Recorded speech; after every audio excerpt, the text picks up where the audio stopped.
आदि शक्ति सर्विसेज की यूट्यूब चैनल गल्ला मंडी और किसान में आप सभी व्यापारी और किसान साथियों का हार्दिक स्वागत है। चना के वैश्विक व्यापार में 4-5 वर्षों से बढ़ोतरी का रुख बरकरार है। अमेरिकी कृषि विभाग की विदेश कृषि सेवा द्वारा हाल ही में जारी एक रिपोर्ट में कहा गया है कि वर्ष 2018 से ही चना के अंतर्राष्ट्रीय व्यापार में बढ़ोतरी का माहौल बना हुआ है।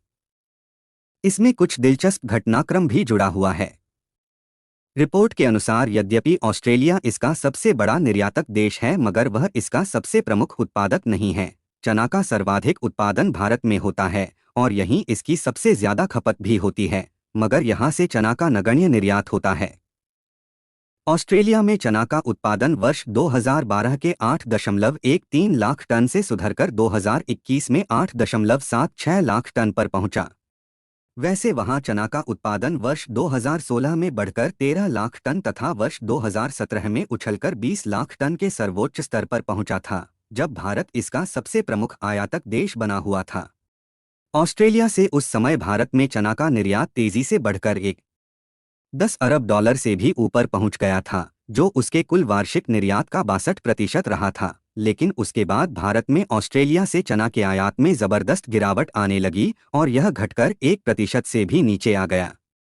दरअसल भारत सरकार ने देसी चना के आयात पर 60% का भारी भरकम सीमा शुल्क और उस पर 10% सरचार्ज सहित कुल 66% का शुल्क लागू कर दिया। इसे देखते हुए ऑस्ट्रेलिया के चना निर्यातकों को नए नए बाजार की तलाश करने के लिए विवश होना पड़ा, लेकिन भारत जैसा विशाल बाजार नहीं मिल पाया।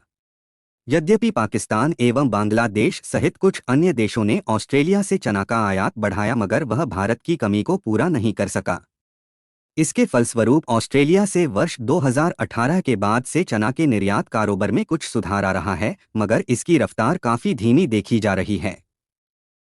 गर्म मौसम से दक्षिण भारत में चना की बुआई प्रभावित होने की आशंका। रबी बुआई शुरू हो चुकी है और कई राज्यों में भीषण गर्मी के कारण जमीन में नमी की कमी दर्ज की जा रही है। ऐसे में यदि बारिश हो जाए तो किसानों का काम काफी आसान हो जाए। मौसम विभाग के आंकड़ों पर जाए तो उत्तर भारत, मध्य भारत और पूर्वोत्तर भारत में मौसम साफ रहेगा और दिन का उच्चतम तापमान 32 डिग्री के आसपास रहने की संभावना है, जबकि न्यूनतम तापमान 18 डिग्री सेल्सियस रहने का अनुमान है। सोलापुर, जलगांव के मराठवाड़ा और साथ विदर्भ, गुजरात, पश्चिमी राजस्थान के साथ साथ कर्नाटक के बेल्लारी, बीजापुर, दावणगेरे, हुबली आदि इलाकों में गर्मी से राहत मिलने की उम्मीद कम है। मानसून की विदाई के साथ ही देश में गर्मी का प्रचंड रूप देखने को मिल रहा है, जिससे कई इलाकों में खेती का काम मुश्किल हो रहा है। कर्नाटक, आंध्र प्रदेश, तमिलनाडु, तेलंगाना में चना की बुआई पीछे है और बुआई की गई चना की फसल अधिक गर्मी और जमीन में नमी की कमी के कारण प्रभावित हो रही है।